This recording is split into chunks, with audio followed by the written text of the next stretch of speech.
Welcome to the Fran Snyder Podcast, brought to you by Listening Room Network and our friends at TrueFire.com.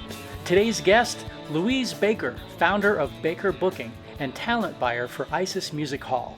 And we are live with Louise Baker of Baker Booking. How are you? I'm hanging in there. I'm smiling. It's a beautiful day here. Yeah. So where are you? Are you in Western Carolina? Yes, Asheville, North Carolina, in the mountains. Okay. You were booking, I guess, deeply involved with a venue called Isis. How are they adapting right now? Sure. Yes, the Isis Music Hall, which is located in West Asheville. What's going on over there at the moment is they have the ability to do some outdoor shows. They have a nice lawn and patio area between their building and the next building. So they've been doing shows 3 or 4 nights a week outside, socially distancing the tables, serving food, every staff member wearing masks, even outside.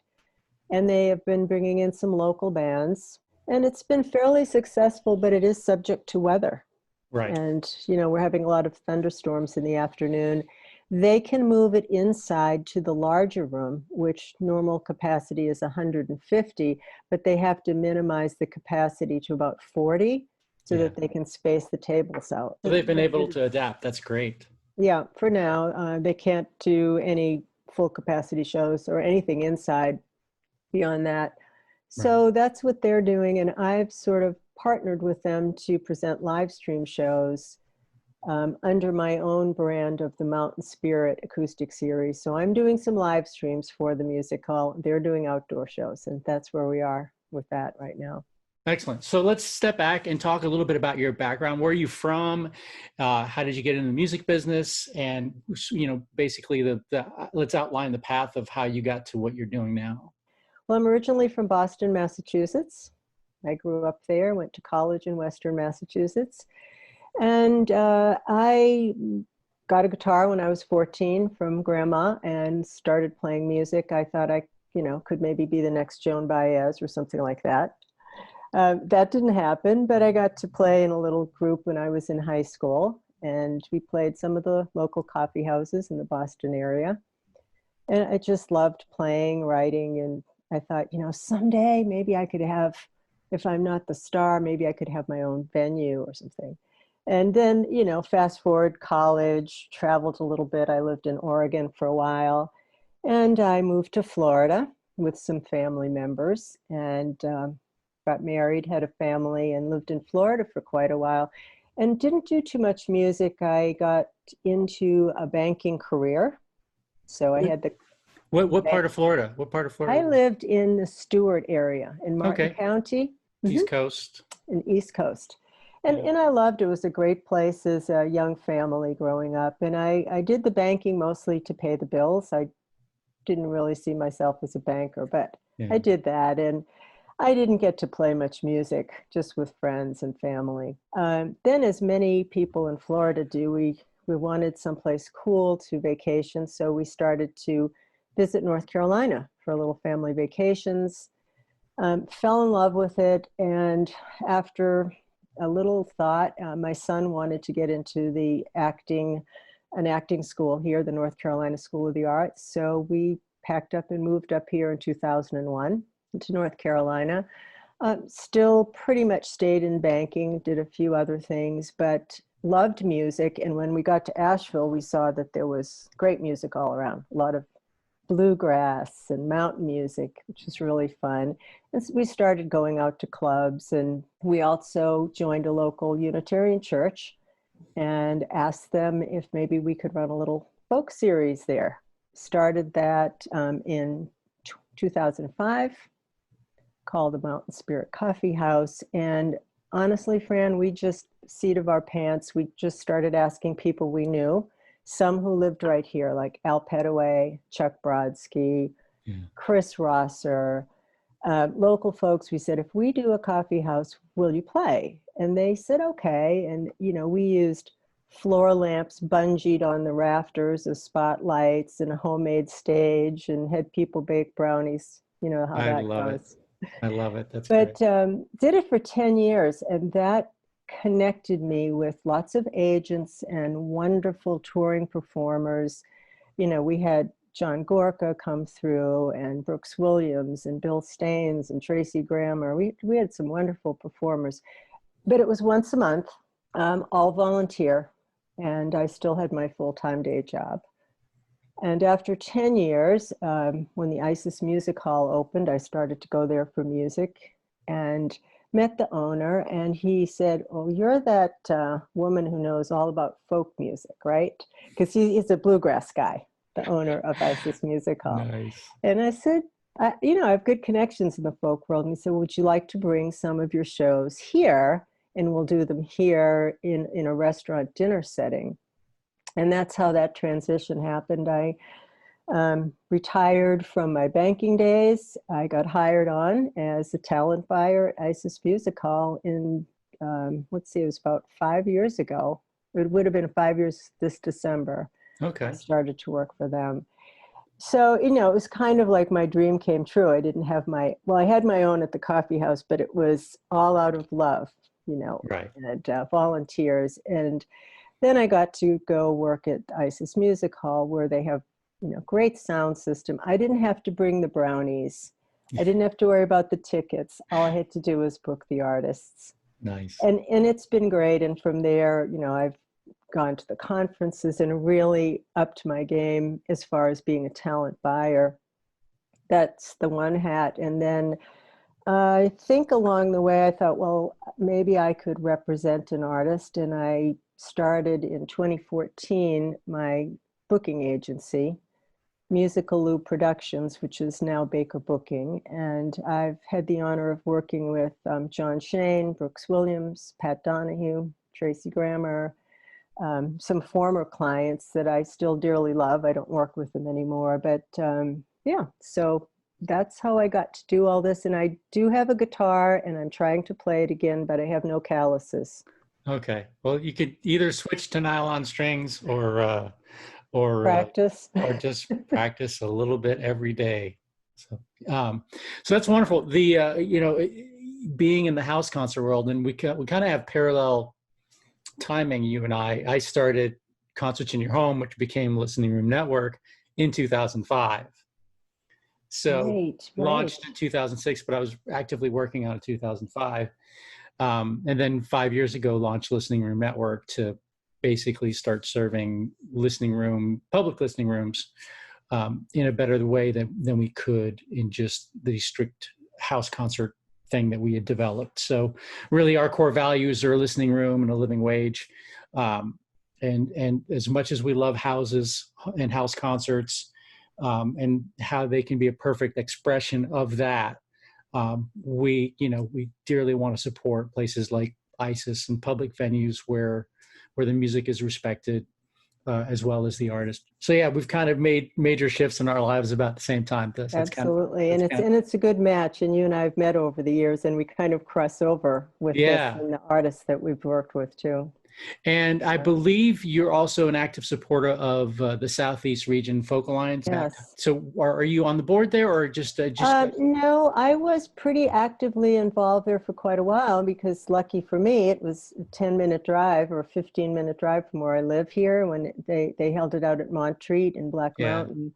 But I was on panels there. I held guerrilla showcase rooms and did a lot of that. And then I kind of gravitated towards, I wanted to expand a little, so I started going to the Northeast Regional. Okay. And started going up there in 2014, and probably have become a little more, although I went to surf, I think 2 years ago, I didn't go this last year or the year before. With the NERFA, there's a strong folk community from here all the way up to Canada that are members of NERFA. So I've not been on the board there either, but been on many panels and hosted showcases and all. Yeah, and just to be clear for listeners, NERFA is the Northeast Region Folk Alliance. SURFA is the Southeast Region Folk Alliance. And these are basically smaller regional conferences that derive from the big International Folk Alliance, FAI. And we certainly need to plug them as just a wonderful way for especially young artists, but even established touring artists to meet, collaborate, showcase in a really more relaxed, more friendly atmosphere than the massive folk alliance, which can be intimidating, especially for new folks. Those organizations definitely deserve a shout out. I'm curious, with your work as an agent, there is sort of a global trend and across industries of disintermediation, basically artists going directly to their fans rather than through a manager, an agent, and so on and so forth.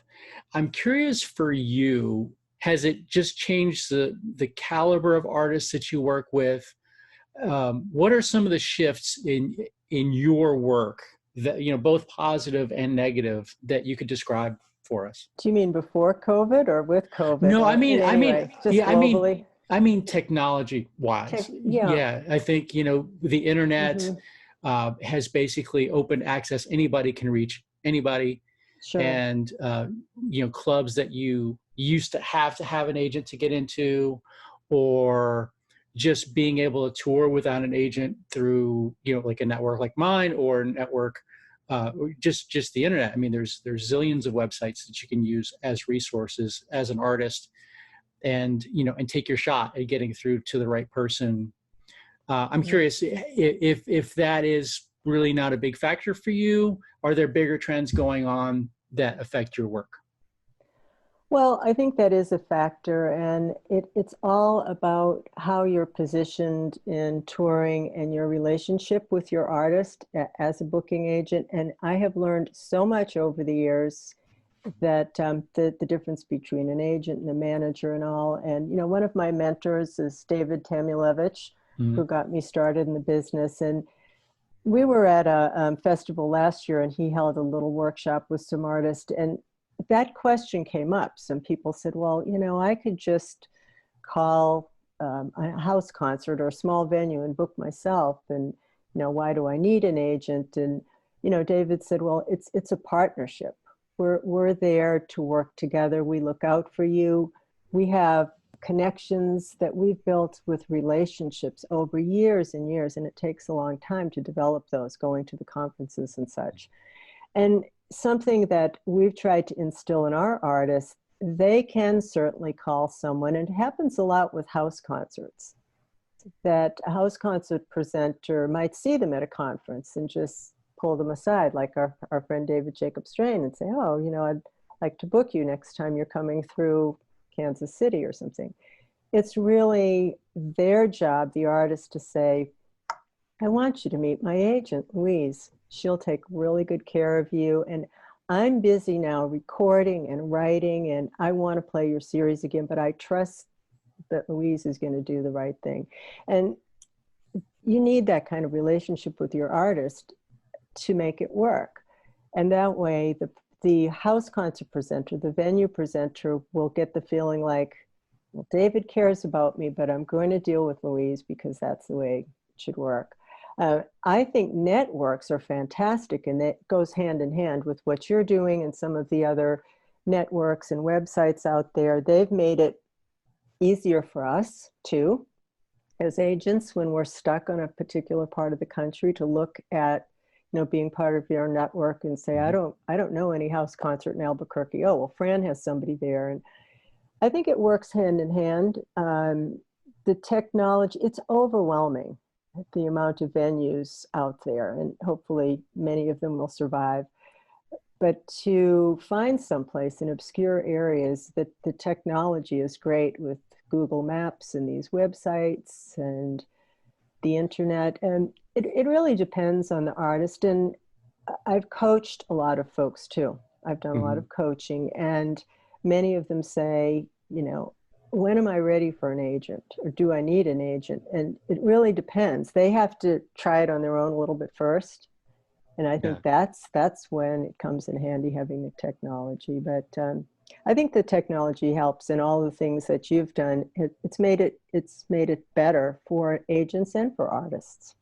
Well, if you don't mind, I'd love to dig in a little deeper on this stuff, because there's not only is there so much change going on, but there's also so much variety in the services that an agent can provide. Moments ago, you described how, as an agent, you've developed relationships that go beyond just getting an artist into the room to play. To that extent, you're almost describing or hinting at some of the work that a manager is supposed to do, right? You're trying to get not just fill dates, but be strategic about the shows that you're playing, shows that can lead to bigger things. There's that level above just booking shows. There's more of the strategic angle that would sometimes be delegated to a manager working with the agent. Mm-hmm.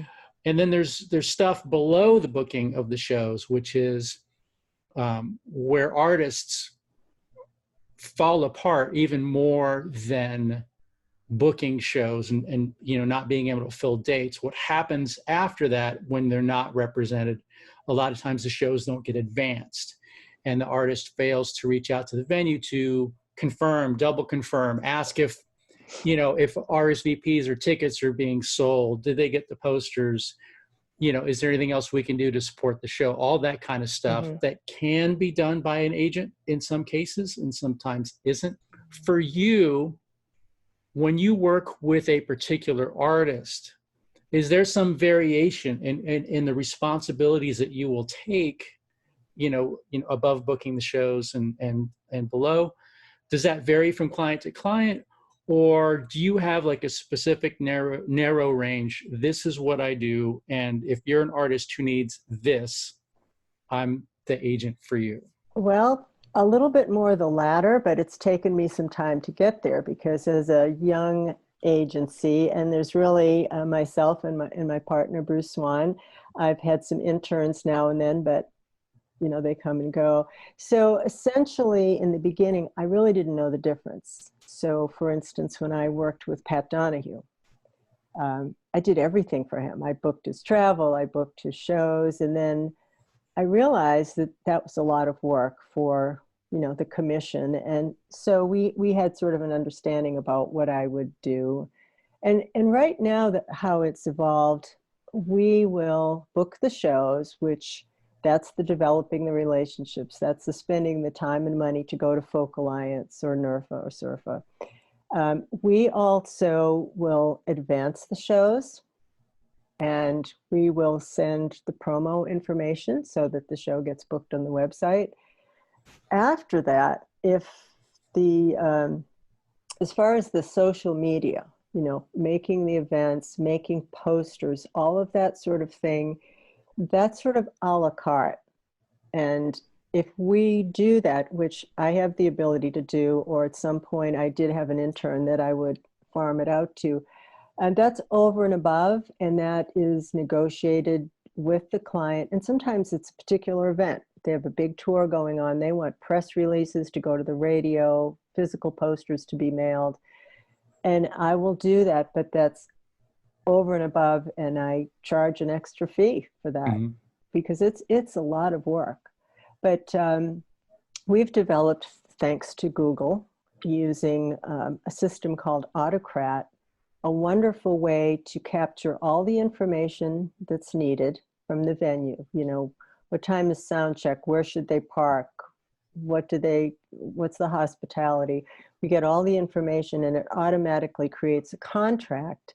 And we've adapted it to automatically create the advance and schedule the advance. So it's made it easier to do that just with limited staffing.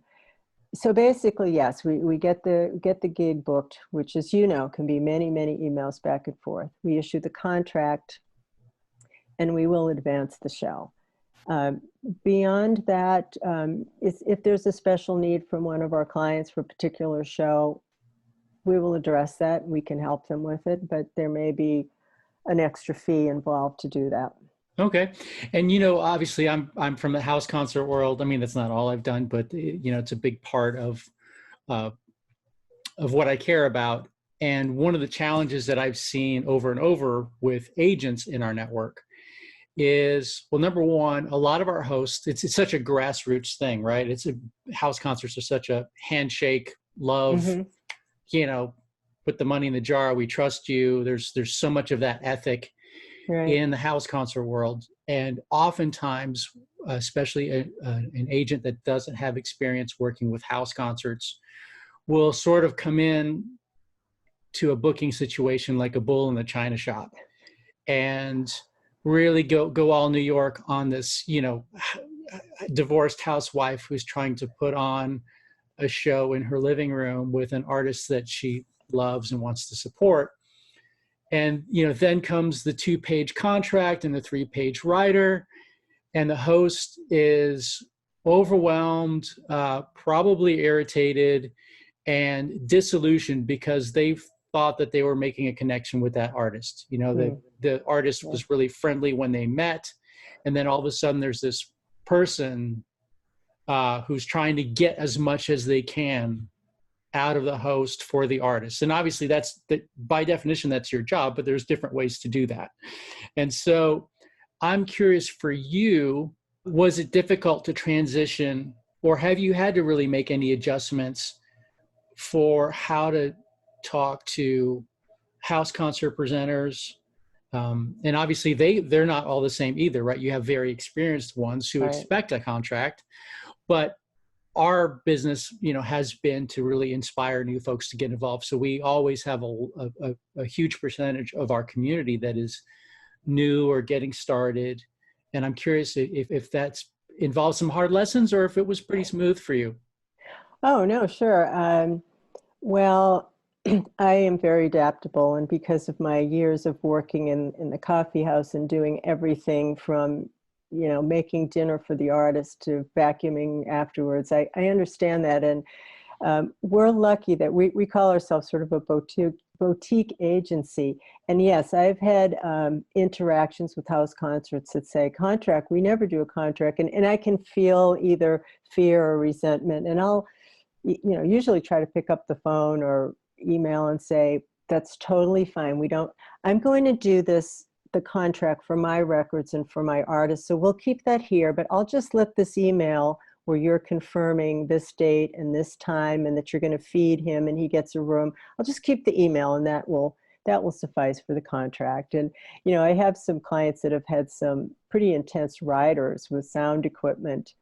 And same thing, they'll say, I can't do all this. And they're just about in tears. And I'll say, oh, it's fine. Just cross it off and don't worry about it. I totally understand that. And I want people to feel like they can talk to me. I'm very down to earth. And if they feel uncomfortable with the contract, that's okay. And yeah, I usually just reiterate, it's for our records. So at the end of the year, I have this. But if you don't want to do that, we just have an agreement by your email, I'm fine with that. And do you feel them out first before you even send the contract as to how it might be received, or do you send it and then deal with objections or... I usually feel them out beforehand, and my clients will tell me. I have one of my clients who, Peppino, and he's got 2 people that he says, you can't talk to them.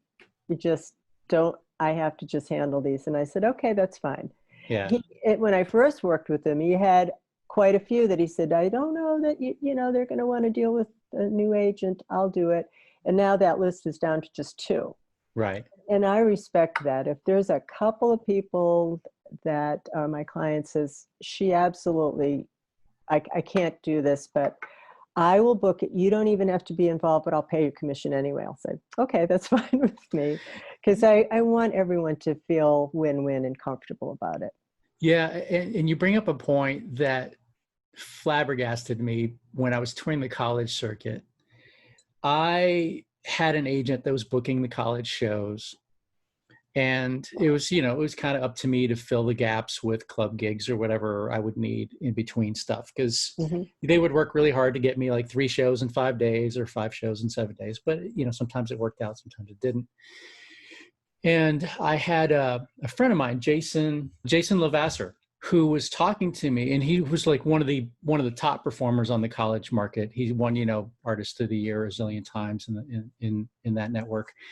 And he had such a gracious way of dealing with his agent that his agents would go to the mat for him anytime. And even when he was booking the show, the club shows, he would still pay his agent 10% or whatever it was, Right. 10, 15%. For helping to put him on the road or whatever. And I don't know, again, how with the level of detail, the level of support that the agent provided. But that's something, as an artist, entrepreneur, it would have never occurred to me. It's like, hey, hang on, I booked the show, I did the work. I'm not going to pay my agent for booking the show. Mm-hmm. But, he told me, he's like, Fran, I just do it. And he felt that way more than paid off the 10 or 20% per show that he was giving up on those instances. It was such a show of faith, of respect for his agent, that, it enabled him to have just an amazing career. That's a big thing. And I just jotted down that word, being gracious, being grateful. And over the years, I have had some clients that for various reasons have gone off to either a different agency or have retired, or they're mostly things where we parted as good friends because they said, well, I'm going this direction, or, Pat Donahue just really didn't want to tour anymore, So I've had that experience, but we've all been, professional, but friends. We had one client that was easy to book in terms of that he was very well known, but he wasn't very grateful. And that was a little thing, all of my clients now are so much, and they will do things like the story you just told.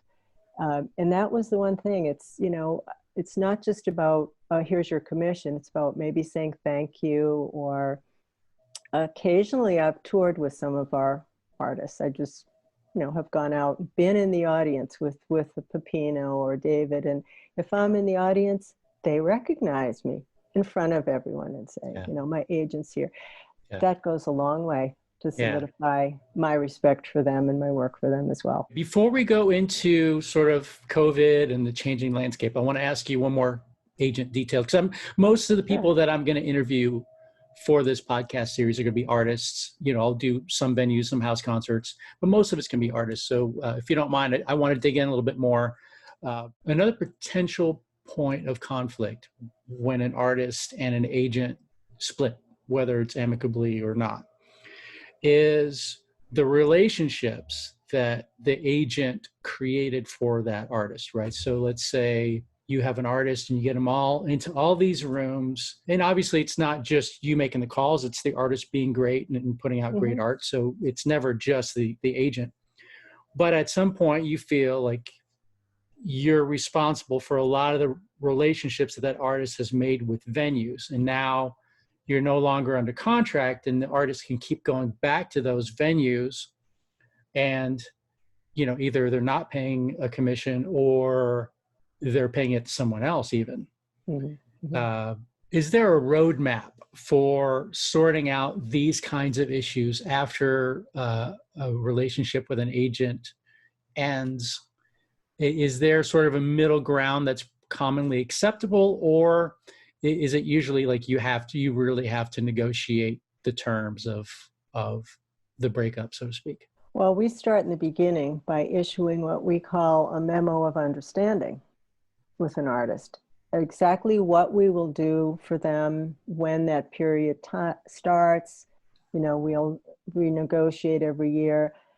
And we talk about that if the artist wants to leave, or for some reason we want to fire an artist, which is pretty rare, that there's going to be a 30-day period where we'll work out those logistics.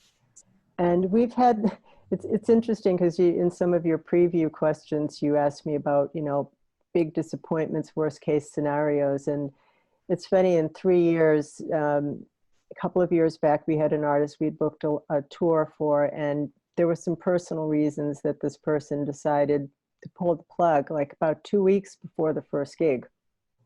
It's kind of devastating, but we contacted all the places and we worked it out.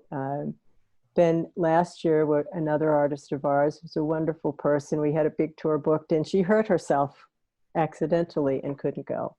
And this year we were all set to go after, everything, a great conference at Folk Alliance, and So 3 years in a row. But in each case, we've said, whatever we've booked, if we have some dates booked and we're parting ways now, but those shows haven't occurred yet, we are due commission on those.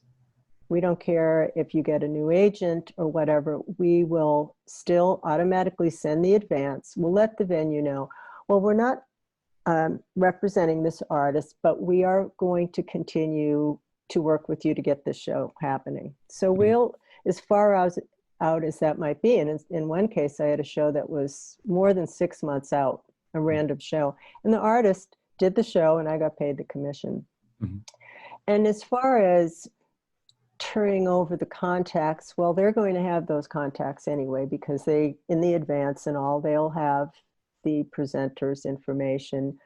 And when I've taken on a new client, most of the time they've been gracious to give me their database. Mm-hmm. So if I part ways with someone amicably and they say, well, I'm moving here and so I'm going to use this new agency out here, will you send the database? I'm happy to do it. Mm-hmm. I think it has to be negotiated ahead, because if something happens, whether it's amicable or not, you can't wait till the last minute and say, well, those are my shows. No, these are, right. Those are your shows.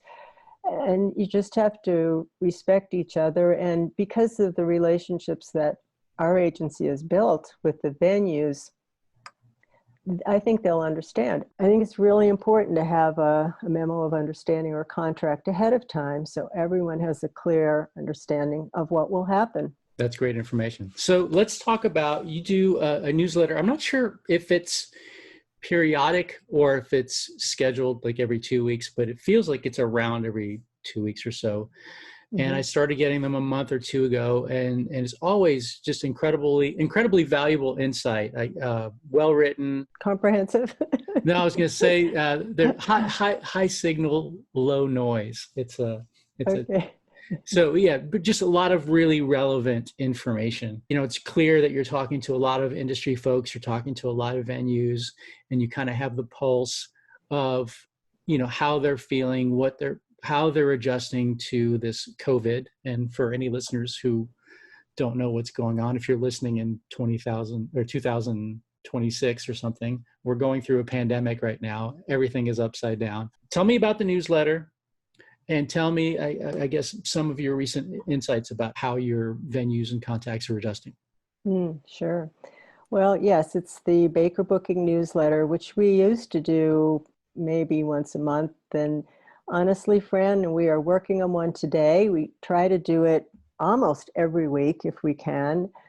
It started out with us really initially just trying to promote our clients and talk about what our clients were doing, where they were touring, and feature some of their, videos and such. But as all of this started to change, we, instead of being, despairing, as everybody has been, and there's been a little of that at Baker Booking too, we thought, what can we learn? What can we do to support the community? So my partner, Bruce Swan, who's a radio DJ and in the music business and part of my agency, we just said, let's start listening to what people are saying. Let's go on webinars. So we've been listening to Folk Alliance International. Also, the Midwest region, FARM of Folk Alliance has done some great job with some tech talks all about all the technology of live streaming. Another agent, Mike Epstein, has done a great webinar where he brings some real high-level presenters, City Winery and Freight and Salvage. And so we just started taking our time, many hours a day, listening, taking notes, and then summarizing that information and putting it out to our mailing list. It's about 600 industry people, presenters, DJs, folks like yourself that we've met through the conferences, just to say, maybe you didn't catch this webinar or haven't heard this, but we just heard this. 4 months ago, I had no idea what OBS was or didn't use Zoom. There were so many things. So we've tried to kind of parse that all down and give that information back out to presenters, talk about our clients, how they're learning to do some streaming shows, bring up the question, should there be ticketing for live streams? Should it just be by donation? And brings some joy when we hear something great that's happened. Someone's done an outdoor concert. Just put some news up there, little bits of videos of not only our clients, but other things that we've seen. And what has been fascinating, and I was so appreciative of your response to me, is that of that list, there are many people that as a booking agent would never respond to me. There's some big clubs and some talent buyers that you can knock on their doors and ring their phones for years, and they don't know Baker Booking and they don't take my calls. Mm-hmm. Guess what?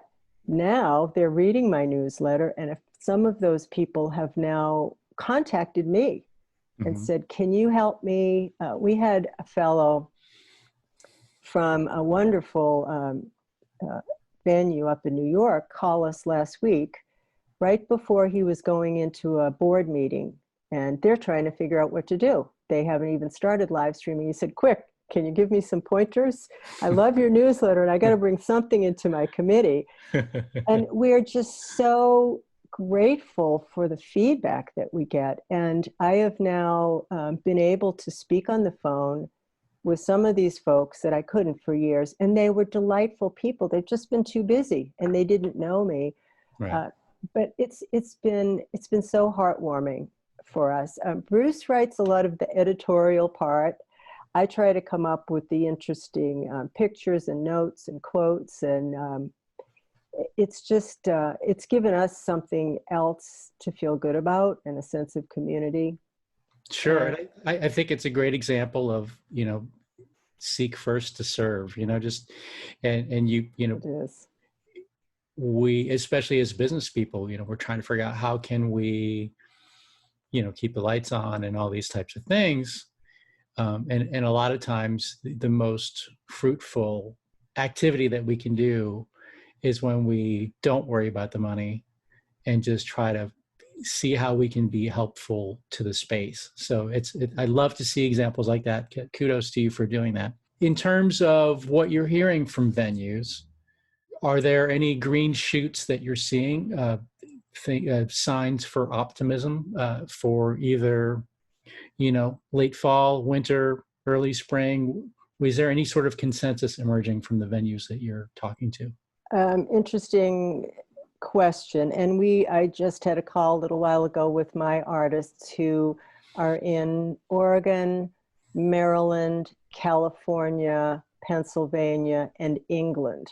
And from all of those places and from here in North Carolina, it looks pretty doubtful for the fall to safely be able to have indoor concerts at capacity. I think the green shoots right now are the cool places that can do these things outdoors.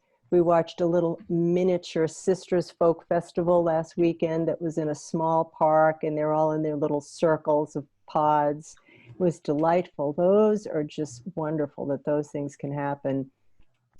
Once it gets cold and there aren't options to be outside, there's going to be limited capacities at most of these venues. So then the question arises, the venue can do it, but it won't be profitable for anyone. And as we've seen at the ISIS Music Hall, the people that were going to tour through here, August is done, September's about done in terms of everything's canceled. Beyond that, I'm now, I have an artist that just contacted me, a wonderful performer from Colorado. Well, she said already, I'm not going to come in October because it's too scary to travel.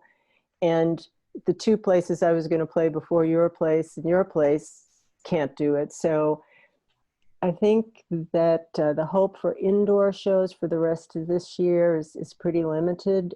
So, we're all just staying positive and saying, let's look at probably April and beyond. Let's start looking at all those festivals happening next summer. If you bought a ticket for a festival this summer, give them a donation now so that they'll be there next year. Those are kind of the positive things that I see happening with people, and the live streams of things like Kerrville and Falcon Ridge and Philly Folk Festival next weekend. But from what I'm hearing, and in North Carolina, it's so regional. it's Mm-hmm. by state or by region, we still don't have the green light to have indoor shows at any kind of capacity. Yeah. So it's all the more important. And, it's interesting you talk about with podcasts in the future, people hearing, well, what is all of this live stream, OBS? Probably years from now, that'll be so easy to do. But it's challenging to do a live stream. There's multiple technologies, and there's multiple thoughts of ticketing. And there's no workbook process that says, well, here's the best way. That's another thing we talk about in our newsletter is let's try Zoom, let's try Facebook, let's try Twitch TV. I think it's great. People are trying all different modalities, and we'll see what works, because I feel strongly that that's the best way to present music for probably the next 6 months. Okay. And speaking of regionality, I'm in Florida, which is, one of the worst examples of how to handle COVID, but yet Europe seems to have rebounded quite a bit. I'm curious if you're seeing more positivity from European clients. I know that several of your acts tour overseas. The challenge, of course, is it's tough enough to have a profitable tour when you're traveling that far. And so, anything less than 100% is going to be maybe just unmanageable anyway. But I'm curious if you've seen, activity in some countries sort of rebound. Well, not really yet. Peppino would have been in Italy, and although they're opening back up, there's any of the major series he was going to do have not opened up. And our clients in England talked about a performer that did a show in a fairly large space in their area, but they could only have 20% capacity. So the venue lost money on the deal. So they've opened up the pubs and all. But I think the one thing to think about, Fran, is that the opportunities, first of all, the opportunities right now for live streaming definitely favor what we love, the singer-songwriter. Mm-hmm. The solo or duo partners that are sheltering together.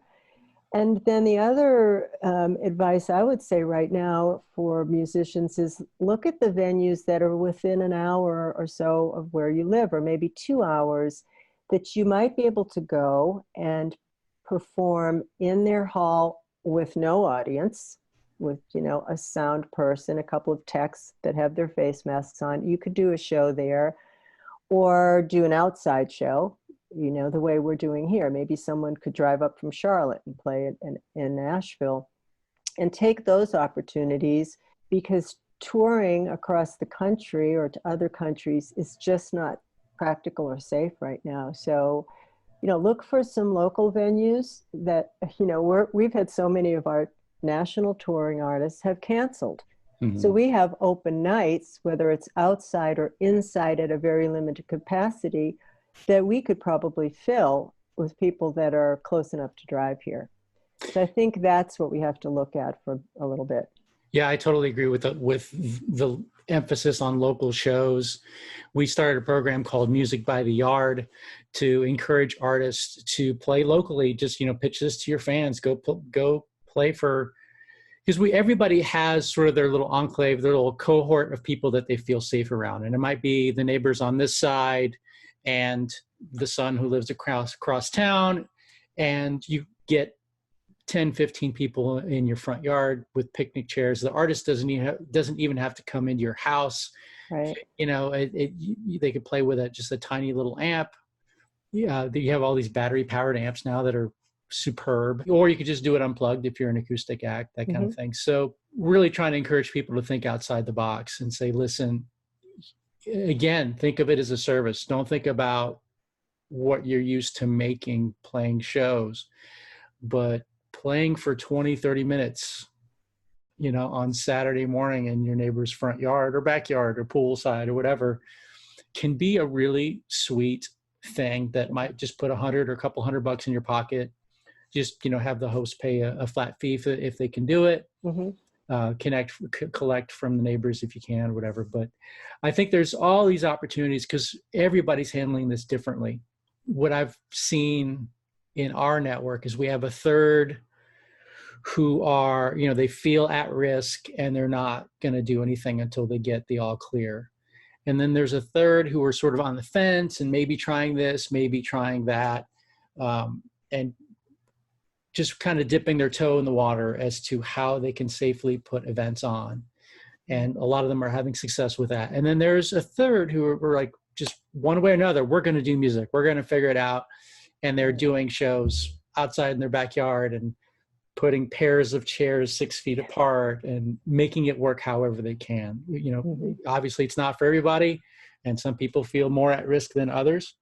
But by putting the opportunity out there, we keep the music going and just provide a path for people to be as safe as they want to be. Yeah, I think those are all great ideas. And one of our clients even had someone do a party for their business the same way, in someone's backyard, because the business wanted to thank their employees. They separated them all out. And you definitely have to think out of the box. And I do think it's the time to stay connected with your fans.